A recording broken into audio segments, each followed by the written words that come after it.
Yeah, so this one's called Mental Health, and it's been a struggle to make this one.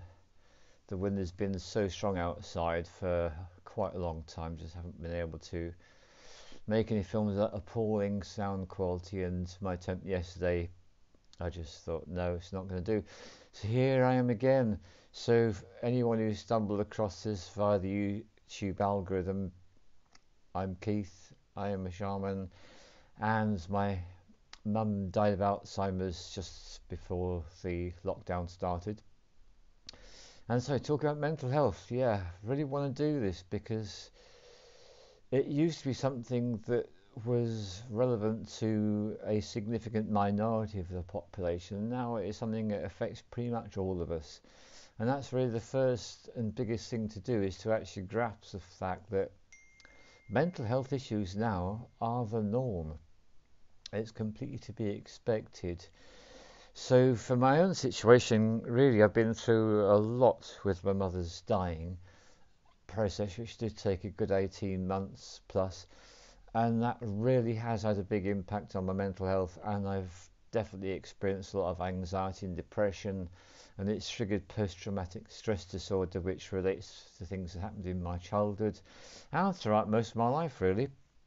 So I'm using one of my classic strategies now. I like to own things as I do them, so I'm talking in quite a matter-of-fact way, and I'm not connecting emotionally with my experiences, because if I did, then I wouldn't be able to make the film.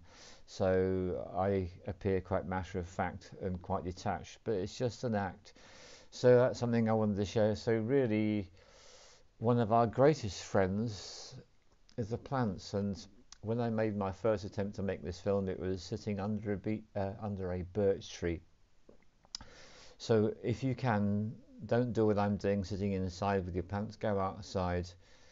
Such a great thing to do, and I've been out and done my qigong, so that's one of the first things you can do to improve your mental health, is to get outside. Second thing you can do is, when you're outside, find some nature. It's a tree, some grass you're standing on, that's great. Third thing you can do, I made a film about this, but I was so dissatisfied with it I never bothered to release it, and that is, you can ground yourself. And all you've got to do is to take your shoes and socks off, or whatever you're wearing on your feet, and stand or sit on the earth with a direct connection to the earth. This does a fantastic power of good. So let me explain. We all know that certain foods contain antioxidants, and these literally antidote the free radicals produced by pollution, takeaway foods, and all the rest of the crap that we get surrounded by. So as soon as you eat these foods like pomegranates full of antioxidants, things with vitamin C full of antioxidants, that's really great. But to me, my big breakthrough and revelation was to realize that the best source of antioxidants is actually being physically connected to the earth. So if you sit on a plastic bag on the earth, you're not going to get any grounding. It doesn't work. If you're wearing synthetic fiber clothes, it's not going to work. Almost all footwear that everybody wears these days is not going to work. So that's why you want to get with your bare feet on the earth, or sit on the earth wearing natural fiber clothes, and that's going to fill your body within seconds with the negative charged particles, electrons, which literally clears you. So having done 20 minutes qigong, it's given me a really good grounding this morning. That does help enormously. It's only because of that I'm actually able to even make this film in the first place, because my mental state before doing the qigong and going outside was that poor. It really was. So that really does help to do these things. Right. So let's go into it a little bit more. So most of us have watched films or are aware of people who go into prison and get put into solitary confinement. Well, most of us now have had the opportunity to experience that firsthand, what a horrifically cruel thing that is to do to any human being. Whatever any human being has ever done, do they really deserve that? Probably not, because it's all about forgiveness. That's what this journey through the earth realms is about. It's about people doing things, making mistakes, apologizing, and forgiving themselves and being forgiven by other people. That's really a human journey. And this helps your mental health enormously to realize this, as you as a human being, you make mistakes. So you apologize, you forgive yourself, other people forgive you, that's a bonus, but you forgive yourself, that's what you can do. That helps your mental health enormously, because then you're not carrying around that burden of guilt about the things you did or the things you didn't do, because you realize all human beings screw up, all human beings can choose to apologize, can choose to forgive themselves, can be lucky enough to be forgiven by other people when they communicate these things. This really does help your mental health. So in the meantime, one of the things that we're all struggling with, which must be a real burden to everyone, is the fact that we know now that all our lives we've had these governments and authorities that have been lying to us our entire lives. If you don't believe me, go and do a little bit of research. Go online, because you've got your mainstream media, which is chock full of lies, not to be trusted in any way, shape or form. You've got the online media, which is full of disinformation and lies, but also full of genuine information as well. And of course the task is to sort through them if you can be bothered in the first place, which brings me to my next thing. One of the things I've really noticed is a problem, and that's demotivation.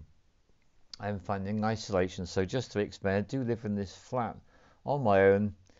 It was my mother's home, she's now dead, and that produces all sorts of things that you can imagine. And I've recently been persuaded by my sister to take the steps towards getting this place on the market and getting it sold, thereby creating a future for myself where I will have no home.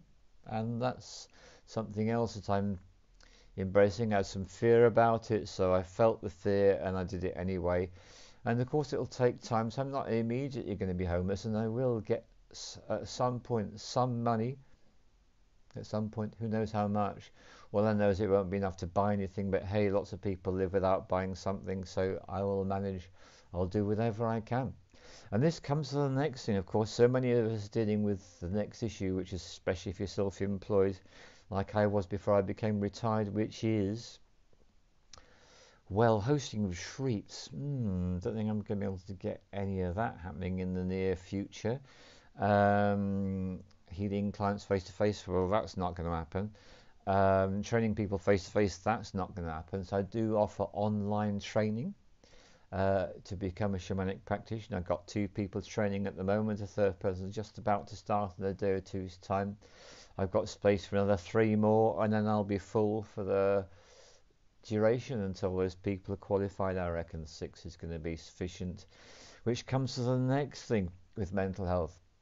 What has helped me a lot in my mental health over the last few months actually was doing all the things I did about my mother's death until I reached the point I couldn't cope with it anymore. Now my sister's taken over the probate. Bless my sister for taking over the probate. Just the thought of not being able to do it is completely doing my head in. But what has helped me enormously is a very good friend invited me to do a 21 days abundance transformation process, which I did.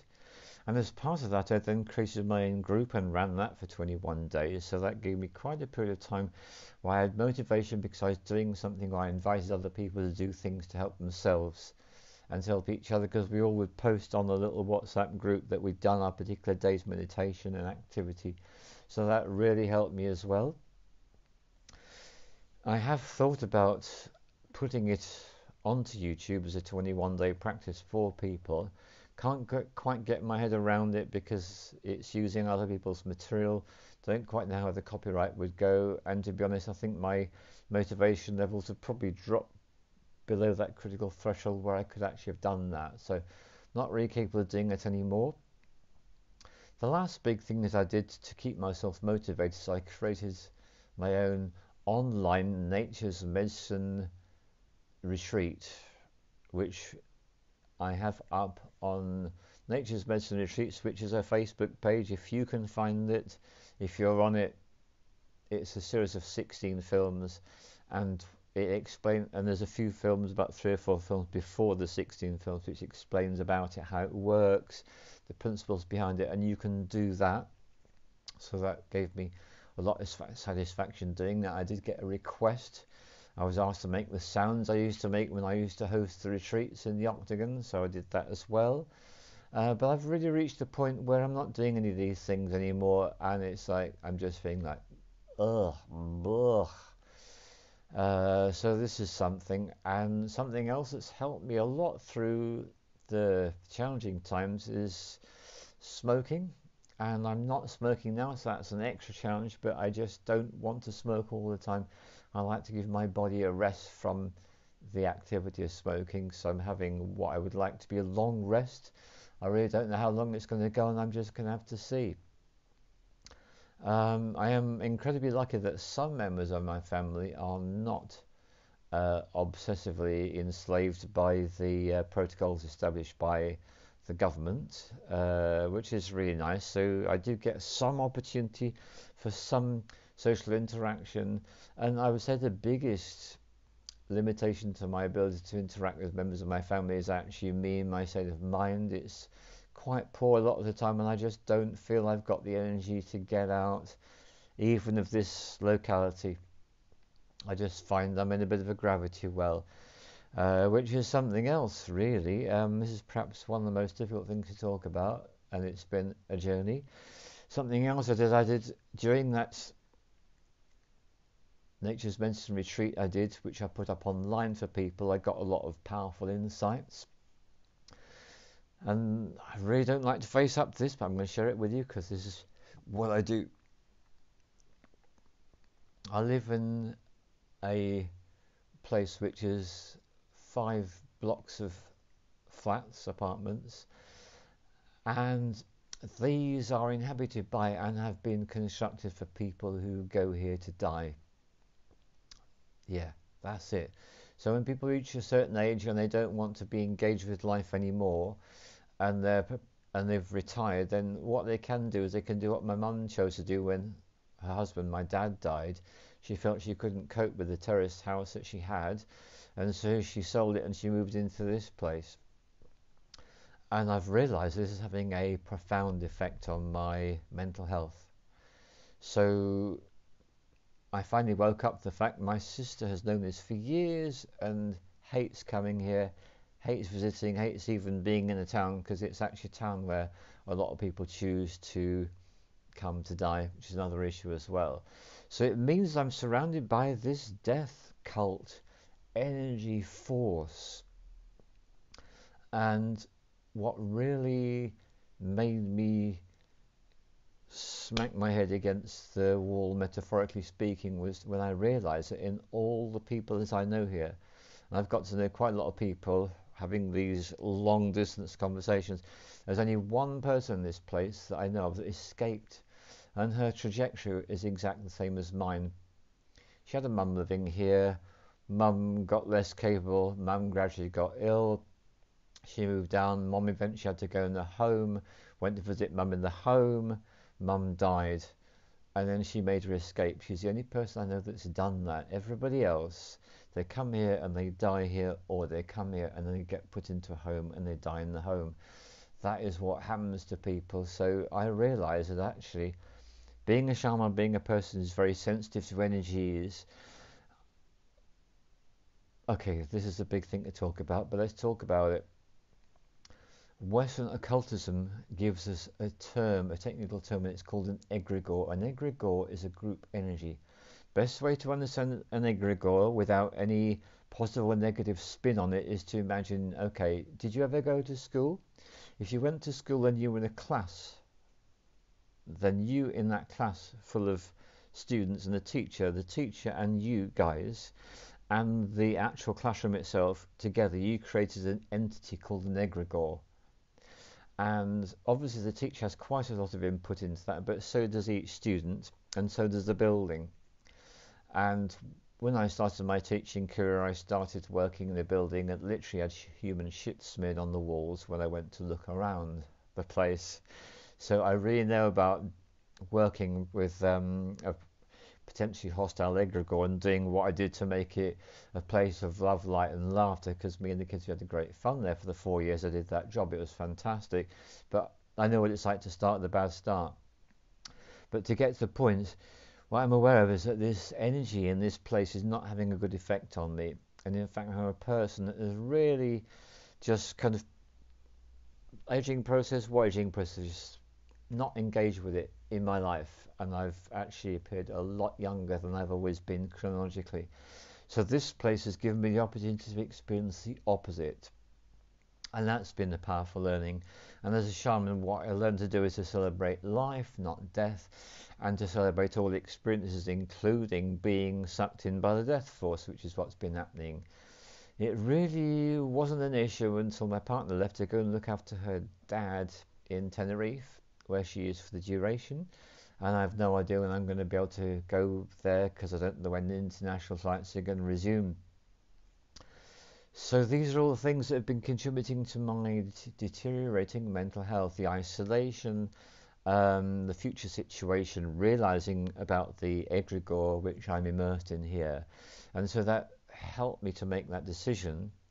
So my sister had a chat with me, and the choice is made. This place is going to be sold. So we've had the first estate agent over 3 days ago. In another 4 days' time, we've got another estate agent coming. So we're taking the very first steps to selling the place, which will then result in me having nowhere to live, which will result in change being forced upon me, which is ultimately what needs to happen. So to draw things to a conclusion, the most important thing to do is to go back to the beginning of the film, where I came up with ideas about things you can actually do which are practical, which will help you in your mental health situation, because everyone's facing it.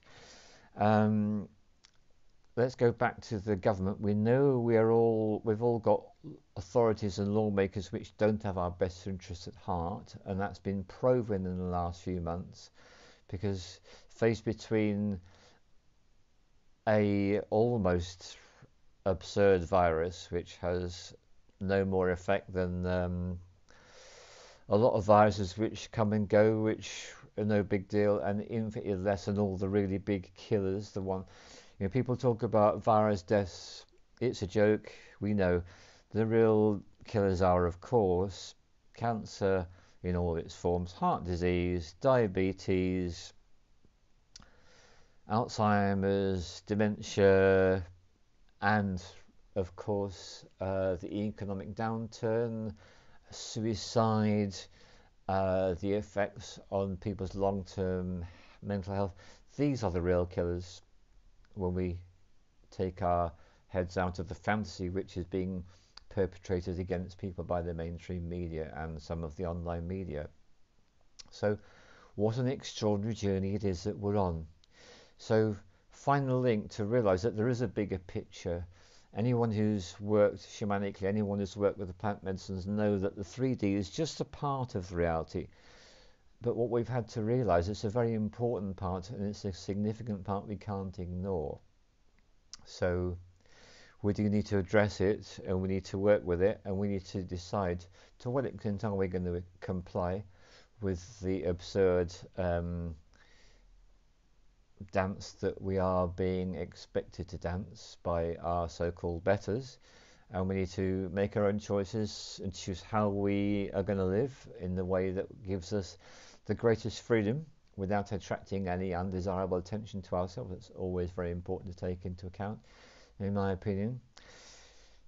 It helps to laugh and realize it's all a game. When you go on your entertainment devices, it's important to make sure you get some comedy in there.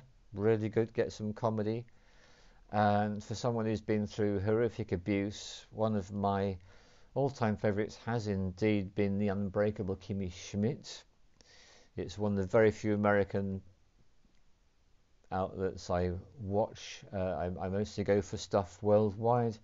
Korea, Saudi Arabia, Italy, France, Germany, Israel, Pakistan, Qatar, Malaysia, and although I'm limited in the ability to travel internationally with my physical body, I can travel shamanically and I can travel worldwide through the 3D realms, through Netflix. These are great things to do, helps enormously. So great love to you, and as the Koreans say, hang in there. All the love.